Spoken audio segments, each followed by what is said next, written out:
ഈശോ മിശിഹായ്ക്ക് സ്തുതിയായിരിക്കട്ടെ. പാപത്തിൻ്റെ രണ്ടാമത്തെ നിർവചനത്തിൽ ദൈവമായി മാമോദിസ വഴിയോ വിശ്വാസം വഴിയോ ഉണ്ടാക്കിയ ഉടമ്പടി തകർത്ത് പിശാചുമായി നാശത്തിൻ്റെ ഉടമ്പടി സ്ഥാപിക്കുന്നതാണ് പാപമെന്ന് ഒരു നിർവചനമാണ് ഞാൻ നിങ്ങളുടെ മുമ്പിൽ അവതരിപ്പിച്ചത്. ദൈവമായി ഉണ്ടാക്കിയ ഉടമ്പടിയുടെ ഫലമായി നമുക്ക് കിട്ടുന്ന അനുഗ്രഹങ്ങളെക്കുറിച്ച് നമ്മൾ കഴിഞ്ഞ ക്ലാസ്സിൽ മനസ്സിലാക്കി. ഇപ്പോൾ പിശാചുമായി ഉണ്ടാക്കുന്ന ഈ നാശത്തിൻ്റെ ഉടമ്പടിയുടെ ഫലമായി സംഭവിക്കുന്നത്, പിശാച് നമ്മുടെ മേലൊരു കെട്ട്, ഒരു ബന്ധനം ഇടും. പിശാച് അങ്ങനെ നമ്മളെ ബന്ധിച്ചു കഴിഞ്ഞാൽ നമുക്ക് ഒറ്റയ്ക്ക് ആ കെട്ട് പൊട്ടിക്കാൻ, ആ ബന്ധനം അഴിക്കാൻ പറ്റില്ല. On our own we cannot break that bondage. സ്വന്തം കഴിവിൽ, കപ്പാസിറ്റിയിൽ നമുക്കതിനെ തോൽപ്പിക്കാൻ പറ്റില്ല. പിശാചിനെ പരാജയപ്പെടുത്തിയവനായി ഈശോയ്ക്ക് മാത്രമേ പറ്റൂ. 1 യോഹന്നാൻ 3:8. പിശാചിൻ്റെ പ്രവൃത്തികളെ നശിപ്പിക്കാനാണ് ദൈവത്തിൻ്റെ പുത്രൻ പ്രത്യക്ഷനായത്. പിശാചിൻ്റെ പ്രവൃത്തി എന്താ? മോഷ്ടിക്കുക, കൊല്ലുക, നശിപ്പിക്കുക. അതാണ് അവൻ്റെ പ്രവൃത്തി. യോഹന്നാൻ 10:10. എന്നാൽ ഈശോ വന്നിരിക്കുന്നത് ജീവൻ നൽകാനും അത് സമൃദ്ധമായി നൽകാനുമാണ്.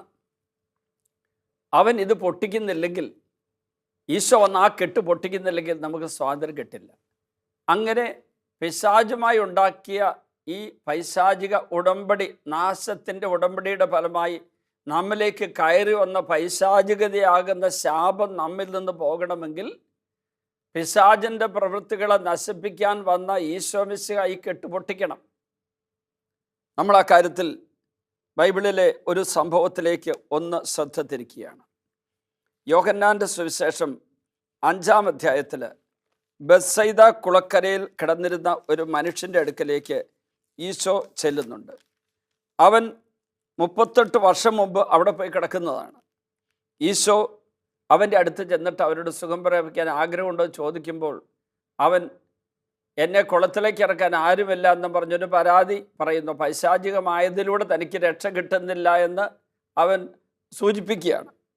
അപ്പോൾ ഈശോ ഒരു വചനം അയച്ചു. ഈശോ സുഖപ്പെടുത്തേണ്ട ഒരു തെളിവാണിത്. ആ വചനം എന്താണ്? അപ്പോൾ ഈശോ പറഞ്ഞു, എഴുന്നേറ്റ് കിടക്കയെടുത്ത് നടക്കുക. അവൻ തൽക്ഷണം എഴുന്നേറ്റ് കിടക്കയെടുത്ത് നടന്നു. കാരണം അവന് സൗഖ്യം കിട്ടി. 38 വർഷം മുമ്പ് ഈ ബെത്സൈദ കുളക്കരയിലേക്ക് പോയി അവിടെ ബന്ധിക്കപ്പെട്ട് കിടന്നിട്ട് എന്തുകൊണ്ട് അവന് തിരിച്ചു വരാൻ പറ്റിയില്ല? കാരണം അവൻ ഒറ്റയ്ക്ക് അവൻ്റെ കെട്ട് പൊട്ടിക്കാൻ പറ്റില്ല. അവൻ്റെ കെട്ട് പൊട്ടിക്കാൻ അതുപോലുള്ള പലതരത്തിലുള്ള കെട്ടുകളുള്ളവരാണ് ആ ചുറ്റുപാടുമുള്ളത്. ഇതൊരു വിജാതി ആരാധന സ്ഥലമാണ്. എസ്കുലാപ്പിയസ് എന്ന ദേവന് പ്രതിഷ്ഠിതമായ വിജാതി ആരാധന സ്ഥലത്ത് കിടക്കുന്ന ഇവനെ അവിടെ നിന്ന് മോചിപ്പിക്കാനായിട്ട് അവിടെ നിൽക്കുന്ന ആർക്കും പറ്റില്ല. കാരണം അവരാ ബന്ധനത്തിലാണ്. അപ്പം അതുകൊണ്ട് ദൈവമായ, ദൈവപുത്രനായ, രക്ഷകനായ പിശാചിൻ്റെ ബന്ധനങ്ങൾ തകർത്ത പാപശാപ നിഹന്താവായ ഈശോ ചെന്നിട്ട് വചനമയച്ച് ലാസറെ പുറത്തു വരിക എന്നുള്ള വചനമയച്ച് സുഖപ്പെടുത്തിയതുപോലെ മർക്കോസ് 2-ാം അധ്യായത്തിൻ്റെ 5-10 വചനങ്ങളിലൂടെ അവൻ്റെ പാപം ക്ഷമിച്ച് തളർവാദ രോഗിയുടെ എഴുന്നേറ്റ് നടക്കുക, കിടക്കയെടുത്തെന്ന് പറഞ്ഞതുപോലെ ഈശോ ഇവിടെ പറഞ്ഞു. ഉടനടി അവൻ്റെ കെട്ടുകൾ അഴിഞ്ഞു.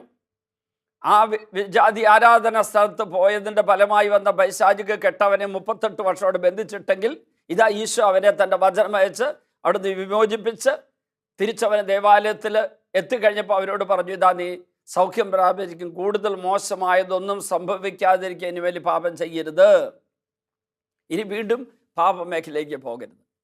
പാപം വഴി നമ്മിലേക്ക് വരുന്ന പൈശാചികതയുടെ ഈ കെട്ട് പൊട്ടിക്കാൻ അത് അത്ര നിസ്സാരമല്ല.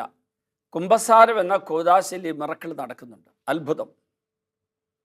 കുംഭസാര കൂദാശയിൽ പാപത്തെ വെറുത്തുപേക്ഷിച്ച് ഇനി പാപം ചെയ്യരുതെന്നുള്ള തീരുമാനമെടുത്ത് ദൈവത്തോടുള്ള വലിയൊരു സ്നേഹത്തോടെ, ദൈവൈക്യ ജീവിതത്തിലുള്ള ദാഹത്തോടെയാണ് കുമ്പസാരിക്കുന്നതെങ്കിൽ, ഇനി പാപം ചെയ്യില്ലെന്നുള്ള ദൃഢപ്രതിജ്ഞ, റെസല്യൂഷൻ ഉണ്ടെങ്കിൽ ആ നിമിഷം ആ കെട്ട് പൊട്ടിക്കാൻ ഈശോടെ കടന്നു വരും. ചിലർ ചടങ്ങുമ്പസാരം നടത്തും. എന്ന് പറഞ്ഞാൽ കുർബാന സ്വീകരിക്കാനായിട്ട് NOC കിട്ടുന്ന ഒരു പരിപാടി കുമ്പസാരിക്കണം. അങ്ങനെ ഒരിക്കൽ ഒരു സഹോദരി എൻ്റെ അടുക്കൽ കുമ്പസാരിക്കാൻ വന്ന് സാധാരണ കുഞ്ഞുനാൾ മുതൽ പറഞ്ഞു പഠിച്ചു വെച്ച പാപങ്ങളിങ്ങനെ എന്നോട് പറഞ്ഞു, കട്ടെടുത്തു, അങ്ങനെയൊക്കെ പറഞ്ഞ് സാധാരണ പറയുന്ന അതേ രീതി പറഞ്ഞപ്പം എനിക്ക് വല്ലാത്തൊരു സങ്കടം വന്നു. കാരണം ഒരു 2-2.5 ദിവസത്തെ ഒരുക്കമൊക്കെ കഴിഞ്ഞിട്ട് ധ്യാനിക്കാൻ വന്ന സൗകര്യം എന്തെങ്ങനെ വന്നത്. അപ്പോൾ ഞാൻ പെട്ടെന്ന് ചോദിച്ചു, ധ്യാനം കൂടുന്നുണ്ടോ? ഉണ്ട്. എന്നു മുതൽ? ഞായറാഴ്ച മുതൽ. പാപത്തെക്കുറിച്ച് ഞാൻ പറഞ്ഞതോ കുമ്പസാരത്തെക്കുറിച്ച് ഞാൻ പറഞ്ഞതോ ആയ കാര്യങ്ങൾ വല്ലതും കേട്ടോ? അപ്പോൾ ആ സഹോദരി പറഞ്ഞു, കേട്ടു. അപ്പോൾ എനിക്കൊരു കൺഫ്യൂഷൻ, പിന്നെ എന്താ ഇങ്ങനെ കുമ്പസാരിക്കുന്നത്? ഞാൻ ചോദിച്ചിട്ട് വേറെ വല്ല പാപമുണ്ടോ? ഇല്ല. ഞാൻ വീട്ടിൽ ചോദിച്ചു, ഒന്നുമില്ലെന്ന് ഉറപ്പാണോ? അതെ. അപ്പം ഞാൻ പറഞ്ഞു, ഈശോ അങ്ങനെ അല്ലല്ലോ പറയുന്നത്, പാപം ഒത്തിരി ഉള്ളിൽ കിടപ്പുണ്ട്. അപ്പോൾ എന്താണ് കാരണം? ഇവർ പാപത്തെക്കുറിച്ചുള്ള ബോധമില്ലാതെ, പാപബോധമില്ലാതെ, അനുദപിക്കാതെ കുമ്പസാരിക്കാൻ കാരണം എന്താണ്? ധ്യാനത്തിന് വന്നിരുന്ന 1-ാം ദിവസത്തെ ആദ്യ മണിക്കൂർ മുതൽ ഈ കുമ്പസാരിക്കാൻ വരുന്നവരുടെ എല്ലാ മണിക്കൂറുകളും മുഴുവൻ നേരം ഇന്ന് ഉറങ്ങുകയാണ്. കുടം കമഴ്ത്തി വെച്ച് വെള്ളം ഒഴിച്ചാൽ എങ്ങനെ ഇരിക്കും? കുടത്തിനകത്ത് വെള്ളം ഉണ്ടാകുമോ? ധ്യാന ദിനങ്ങളിൽ വചനം കേൾക്കേണ്ട സമയത്തിരുന്ന് ഉറങ്ങിക്കൊണ്ടിരിക്കുന്നു. പരിശുദ്ധ കുർബാന പങ്കെടുക്കാൻ ചെന്ന് അതിൻ്റെ ഇടയ്ക്ക് കിട്ടുന്ന ഒരു 10-15 മിനിറ്റ് നേരത്തെ ഹോമിലി എന്ന് പറയുന്ന വചനപ്രഘോഷണം, ആ സമയത്തും ഇരുന്ന് ഉറങ്ങുന്നവരെ കണ്ടിട്ടുണ്ട്. വചനപ്രഘോഷണം തുടങ്ങി അടുത്ത സെക്കൻഡിൽ ഉറങ്ങിപ്പോകുന്നു. അതൊരു തരത്തിൽ ബന്ധനമായിട്ട് എനിക്ക് തോന്നിയിട്ടുമുണ്ട്. ഏതായിരുന്നാലും ഈ സഹോദരിയോട് ഞാൻ പറഞ്ഞു, നീ ഒട്ടും തന്നെ അനുദപിച്ചിട്ടില്ല, അതിൻ്റെ പാപം നീ ഏറ്റു പറഞ്ഞിട്ടില്ല, ഇഷ്ടംപോലെ പാപം നിന്നിലുണ്ട്. പെട്ടെന്ന് അച്ഛനെന്ന് അങ്ങനെ പറഞ്ഞെന്ന് ചോദിച്ചു.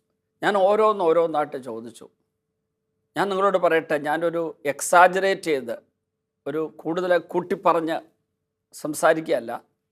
12ഓളം പാപങ്ങൾ അവളോട് എഴുതിയെടുക്കാൻ പറഞ്ഞു. എന്നിട്ട് അവൾ എഴുതിയെടുത്തു. 12ഓളം പാപങ്ങൾ, എല്ലാം മാരക പാപങ്ങൾ. അതിൽ പ്രത്യേകിച്ച് വിവാഹ കൂദാശ സ്വീകരിച്ചതുപോലും പാപത്തോടെയായിരുന്നു. കുമ്പസാരത്തിൽ പാപങ്ങൾ ഏറ്റു പറയാതെയായിരുന്നു. അങ്ങനെ കുമ്പസാരിച്ചാലുള്ള കുഴപ്പം, കള്ള കുമ്പസാരം നടത്തിയാലുള്ള കുഴപ്പം, പിശാചുമായിട്ടുള്ള ആ ബന്ധത്തിലൂടെ വന്ന ബന്ധനം അഴിയുകയില്ല. പിശാചുമായിട്ടുള്ള ആ ബന്ധത്തിലൂടെ വന്ന ബന്ധനം ഈശോ വന്ന് അഴിക്കണമെങ്കിൽ ഈ പാപങ്ങൾ ഈശോയ്ക്ക് ഏൽപ്പിച്ചു കൊടുക്കണം. നമ്മളൊരു കാര്യം ഓർക്കണം, ലൂക്കാ 17:14 10 കുഷ്ഠരോഗികളോട് ഈശോ പറഞ്ഞു, നിങ്ങൾ പോയി നിങ്ങളെ തന്നെ പുരോഹിതന്മാർക്ക് കാണിച്ചു കൊടുക്കുക. സത്യത്തിൽ കുമ്പസാരത്തിൽ അത് സംഭവിക്കുക. അവിടെ ഇരിക്കുന്ന പുരോഹിതൻ, he's representing the Lord Jesus. യേശുവിനെ പ്രതിനിധിയാണ് ആയിരിക്കുന്നത്. ആ പുരോഹിതൻ അവിടെ ഇരിക്കുമ്പോൾ യേശുവിൻ്റെ അടുക്കലാണ് നിൻ്റെ പാപങ്ങൾ നീ അവതരിപ്പിക്കുന്നത്. നീ ആയിരിക്കുന്ന അവസ്ഥയിൽ നിന്നെ തന്നെ അവിടെ അവതരിപ്പിക്കുന്നു. അപ്പോൾ ഈശോ പാപങ്ങളെല്ലാം ഏറ്റെടുക്കുന്നു. ഈശോ പാപങ്ങൾ ഏറ്റെടുത്ത് നിൻ്റെ പാപങ്ങൾ ക്ഷമിക്കുന്നുവെന്ന് നിന്നോട് പ്രഖ്യാപിക്കാൻ വേണ്ടി അവിടെ കർത്താവ് കൊണ്ട് ഇരുത്തിയിരിക്കുന്ന ആളാണ് ആ പുരോഹിതൻ. അല്ലാതെ പാപം ക്ഷമിക്കുന്ന പുരോഹിതനല്ല, ഈശോ ആണ്. മർക്കോസ് 2:10 മനുഷ്യപുത്രന് ഭൂമിയിൽ പാപം ക്ഷമിക്കാൻ അധികാരമുണ്ട്, ഈശോ പറഞ്ഞു. മത്തായി 1:21 അവൻ തൻ്റെ ജനത്തെ അവരുടെ പാപങ്ങളിൽ നിന്ന് മോചിപ്പിക്കും. 1 യോഹന്നാൻ 1:7 അവിടുത്തെ പുത്രനായ യേശുവിൻ്റെ രക്തം എല്ലാ പാപങ്ങളിൽ നമ്മെ മോചിപ്പിക്കുന്നു. അപ്പം ഇവിടെ പാപമോചനം തരുന്നത് ഈശോ ആണ്. ഈശോ പാപമോചനം തരുമ്പോൾ സംഭവിക്കുന്നതാണ് ആ ബന്ധന വിടുതൽ. പിശാചുമായിട്ടുണ്ടാക്കിയ ഉടമ്പടി തകരുന്നു. ആ ഉടമ്പടി വഴി നമ്മൾ പിശാചിൻ്റേതായി മാറി. നമ്മുടെ മേൽ പിശാചിന് അധികാരവും അവകാശവും കിട്ടി. അവൻ എന്ത് വേണം നമ്മുടെ മേൽ ചെയ്യാം, നമ്മളെ നിയന്ത്രിക്കാം. ഒബ്സെഷൻ എന്ന് പറയുന്ന നമ്മുടെ മനസ്സിനെ പിശാച് ബന്ധിക്കുന്ന അവസ്ഥ, ദുരന്തം ഉണ്ടാകും. കുമ്പസാരത്തിലൂടെ അത് മോചനം കിട്ടും. അപ്പോൾ പാപമോചനം പ്രാപിക്കുമ്പോൾ പിശാചുമായിട്ടുള്ള ഉടമ്പടി തകർന്നു, ദൈവമായിട്ടുള്ള ഉടമ്പടി പുനഃസ്ഥാപിക്കപ്പെടുന്നു. അതോടുകൂടി ഉന്നത സ്വർഗത്തിൽ നിന്ന് നമ്മിലേക്ക് ഒഴുകി വരേണ്ട എല്ലാ ദൈവാനുഗ്രഹങ്ങളും ഇതാ ഒഴുകി വരുന്നു, പ്രവഹിക്കുന്നു. അത് അഭിഷേകത്തിലേക്ക് നയിക്കും. അതിന് തുടർന്നുള്ള പ്രാർത്ഥനാ ജീവിതം, ആത്മീയ ജീവിതം അത് അനിവാര്യമാണ്. വിശുദ്ധമായ ജീവിതം തുടർന്നുണ്ടെങ്കിലേ ആ ദൈവമായി സ്ഥാപിച്ച ഉടമ്പടിയുടെ ഫലമായി കിട്ടേണ്ട അനുഗ്രഹം നമുക്ക് വരികയുണ്ട്. നമുക്കിന്ന് പ്രാർത്ഥിക്കാം. കർത്താവേ, പാപം വഴി പിശാചുമായി ഉണ്ടാകുന്ന നാശത്തിൻ്റെ ഉടമ്പടി കുമ്പസാര കൂദാശയിലൂടെ അങ്ങ് തകർത്തിട്ട് എന്നെ അങ്ങുമായിട്ടുള്ള ഉടമ്പടി നവീകരണത്തിൽ നയിക്കുമ്പോൾ പിശാചുമായിട്ടുള്ള നാശത്തിൻ്റെ ഉടമ്പടിയുടെ ഫലമായി വന്ന എല്ലാ തിന്മകളും നീക്കിക്കളഞ്ഞ് അങ്ങുമായിട്ടുള്ള ഉടമ്പടി പുനഃസ്ഥാപനത്തിലൂടെ വരുന്ന എല്ലാ കൃപകളും അങ്ങ് ഞങ്ങൾ നിറയ്ക്കുന്നുവെന്ന് മനസ്സിലാക്കി. ഇപ്പോൾ ഈ ശുശ്രൂഷ പങ്കെടുക്കുന്ന എല്ലാവർക്കും ഒരു നല്ല കുമ്പസാരത്തിലുള്ള കൃപയും അനുഗ്രഹവും ആശീർവാദം നൽകണമേ. പിതാവിൻ്റെയും പുത്രൻ്റെയും പരിശുദ്ധാത്മാവിൻ്റെ നാമത്തിൽ ആമേൻ.